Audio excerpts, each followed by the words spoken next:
driving the BIOEAST initiative. I'm pleased to be here. Thank you very much for the invitation. And I am always happy to be present in a project which has also a meaningful output towards ministries, towards the countries, towards the Eastern European macro region. As we hear today, there are strategies, there are European targets. We are running and we are going towards hopefully a bright future, sustainable future, circular future, embedding also the bioeconomy. But for me, the big question is how Eastern Europe can buy into it, how we can do this. And for me, the BIOEAST initiative is one of the tools which can help to better buy into the big European pathways. And let me just present you how and what we can do in the upcoming future, close future. I'm not saying that this is the only way, but I can say that yes, we are good in identifying problems, especially in Eastern Europe. We know that we have a lot of problems and we are saying loudly that we have problems. But then how to solve it and with what measures to solve it, that's a big question. And let me a little bit just to show you where we should a little bit put an emphasis and why. Let me not to explain why is important the bioeconomy, because those who you are here, you know why is important bioeconomy. And also the bioeconomy strategy, I would not like to enter because it was well presented before me. But where I would like to a little bit start, that there was presented a new multi-annual financial framework by the Commission. So there are priorities set already for the future, for the upcoming 7 years. So the Commission was presenting, as it was presented, the new multi-annual financial framework.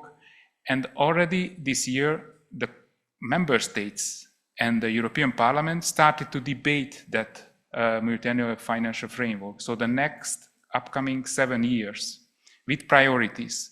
The member states debating how to buy in, where to put priorities, where to spend money, where to spend common money. And what is also started to be planned this year and next year, basically 2026 and 27, we are planning already the instruments where we will spend the European money. Why I'm saying so broadly and why I have this approach? Because Central and Eastern European countries should have a say in this. And the question is where you put and push the button. What is important for us? What is important for Central and Eastern Europe? Where we will spend the money and how we will spend, what kind of instruments we will have. What we also see that bioeconomy is a priority. On one hand, we clearly see that it was mentioned in a strategy, bioeconomy strategy, but also in the proposal in the MFF, we see that there are three key priorities. On one hand, the new MFF proposal shows us, I am not saying that it's the final, but clearly that there will be a big pillar which is with the member states, national, it's called today national and regional partnership plans, as the core instrument for implementing EU funds at national level. This will be changed, but clearly we see that there is one pillar which is embedding the bioeconomy. And the other element is the core and which is going in the central budget is the European Competitiveness Fund. It's under discussion, member states are discussing, but what we see in both pillars, the bioeconomy, it's one of the priorities. In the European Competitiveness Fund, one of the 4 priorities is bioeconomy, biotechnology.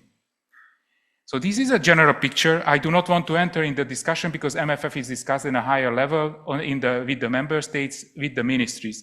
But for you, it's good to know where we are heading. And now if I'm taking a little bit a step back and looking back to 2012 when the first bioeconomy strategy was put in place, clearly for me, the bioeconomy strategy at that time was driven by research and innovation. It was driven by research and innovation policy. It was driven by research and innovation funds, the implementation of first EU bioeconomy strategy. Then it was a renewal in 2028, and there we already started to see the sector integration. The common agricultural policy, but also a little bit the marine and the water related, was grabbed into the bioeconomy policy. Not just research and innovation, but we already see in the new CAP, the ongoing common agricultural policy, they have its measures on bioeconomy. So the sectoral approach was put in, the strategy, the new strategy already focused on sectors, and clearly see that common agriculture policy started to buy into the bioeconomy. And what do we see now with the new strategy? For me, the new strategy bringing the past, the research and innovation into the market. So we are clearly putting on the market, we are deploying the market with a full speed, the bio advancements, the research and innovation advancements from the past 10 years, we should put in the market now in the upcoming years. So the strategy in the future, some of you might say, the new strategy is not covering all the aspects of the bioeconomy, but it should not. The new strategy now focuses exactly on what we missed up until now.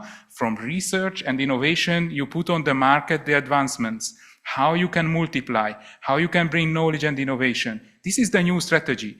And for me, then the question is, where we are in this Eastern Europe, where we are Central and Eastern Europe. The BIOEAST initiative in 2016, when the first strategy was created and a little bit after, we see that we need to boost a little bit our perception on bioeconomy. Agriculture, forestry, aquaculture, the primary production in Central and Eastern Europe should be a little bit boosted. That was the first step in 2016. Then we put in place a vision. And what we want with the BIOEAST initiative, to boost the research and innovation capacity in Central and Eastern Europe, to start to understand the problem, to start to engage ourselves in bioeconomy, to start to develop the agriculture into the bioeconomy, not just agriculture, forestry, and food, and aquaculture, and water-based bioeconomy. So clearly, we moved with the BIOEAST initiative and tried to influence also the European level with the BIOEAST initiative. Building competitive and sustainable bioeconomy in Central and Eastern Europe, it has some challenges. What we clearly see today after few years, that yes, on one hand, let me bring it up a little bit, the neighboring countries' recent problems. In the neighboring countries, Ukraine, Moldova, the Western Balkan are able to produce biomass. They are able to produce a big quantity of biomass. But the question is whether, it was also mentioned before me, other countries outside of Europe are producing in a sustainable way. Do they have the criteria, how it is securely? Are they producing securely? But clearly it's our neighborhood. So this is part of the Eastern European potential of biomass, which we can produce. Then I would like to bring the Central and Eastern European member states, the BIOEAST countries. Biomass is produced sustainably. We have biomass. But we are lagging in competitive industrial processing. So we are still exporting our raw materials, not processing our raw materials in the countries. So let me just grab you in my mindset. We have neighboring countries outside of Europe who are able to produce big quantities of biomass. Eastern European countries, our countries, member states, we are lagging with processing capacities. And let me add one more element.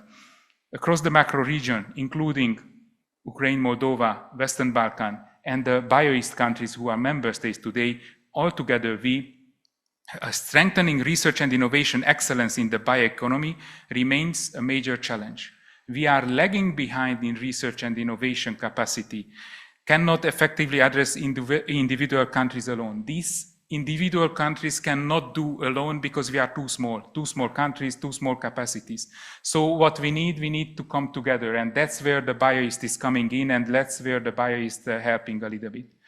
So let me drag you a little bit on the mindset which I see clearly that in Europe, we are talking about competitiveness. In the future, it's about sustainability and competitiveness. But for me, the competitiveness, it's not given. We cannot just jump into the competitiveness in Central and Eastern European countries. If we don't have proper environment, research and innovation ecosystem, which is able to hook the competitiveness, to bring in knowledge where the industry can buy in, we will not be able to valorize the potential. We will not be able to use what is presented in the new bioeconomy strategy, the new MFF. Competitiveness, it's not just competitiveness itself. What I'm saying that we can produce biomass, production and processing, but then this requires deployment, knowledge transfer, and adaptation of new technologies, new value chains, new innovative solutions to the local conditions.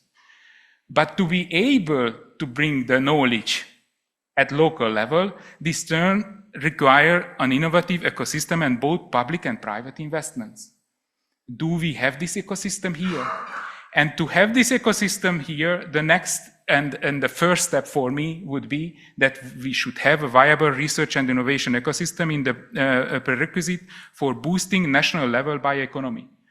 So we need to build up first our research and innovation capacity at national, local level to be able to hook the knowledge which already exists throughout Europe, to be able to adapt the knowledge which exists in Europe. If we are not boosting and we are not making at national level this setup, we will be parallel with the competitiveness. You cannot bring the new knowledge in the country or at local level if you don't have the capacity to absorb it. And you need to build that up. And that's why and where the BIOEAST should help a little bit. And that's where I am saying that if I had to say something about the past and present, in 2016, we were very much around strategic research and innovation agenda building in the macro region, together the 11 countries. Then when when the strategy was going towards the sectors, we already start to mobilize policymakers, different sectors, especially in agriculture, especially agriculture ministries. We start to boost and buy and help the ministries and policies to buy into bioeconomy. And now in the past 2 years, we also realize that we need to bring in the stakeholders. We need to bring in the stakeholders from the market. We need to have national hubs which are able to catch what exists at national level. We have to catch what are the needs at national level for the different stakeholders who might be able to buy into the bioeconomy. And by this, I would like to end my future and how I see the future for the BIOEAST initiative, so to say, for the Eastern European countries. I would see three main, so to say, pillars or pathways. On one hand, as I was saying, we should think in an institutionalized research and innovation setup, which helps the countries to boost their national research and innovation ecosystem. For me, that's a long-term thinking, a long-term investment. So this is one element where we have to put an emphasis. The other element where we have to put an emphasis, we have to mobilize at national level the hubs system. Whatever would mean the hubs, we have to connect the already existing stakeholders. So for me, that means that we have to mobilize, so to say, BIOEAST hubs in each country, connecting what exists. And then the third pillar would be that with this setup, we should help on one hand policymakers at national and at the EU level. So we have to help on our national level to build up the new national strategic plans. The national strategic plans are not anymore very much sector-based. They will be in a broader sense. National plan, we should see a bioeconomy embedded into it. We should see that rural development is not anymore just on direct payments, but rural development is also how you add value to the biomass, and it's a whole package, it's in the national plan. On the European Competitiveness Fund, on the other hand, we are talking about European bioeconomy policy, bioeconomy implementation, competitiveness, and research and innovation, Next Horizon program. All together, they are talking about 40 billion euro for bioeconomy. It's a huge amount of money will be spent centrally. How we buy into it? So we have to have a say in this, and that's for me a challenge for Central and Eastern Europe. One country alone, especially the smaller countries, cannot say it, will not be able to influence it. The research and innovation future cannot be influenced by one single country. So we need a BIOEAST initiative. We need to work together. And that's the vision for me. And that's the vision for which I would propose for the BIOEAST, for our countries, for our stakeholders. Thank you very much for listening to me.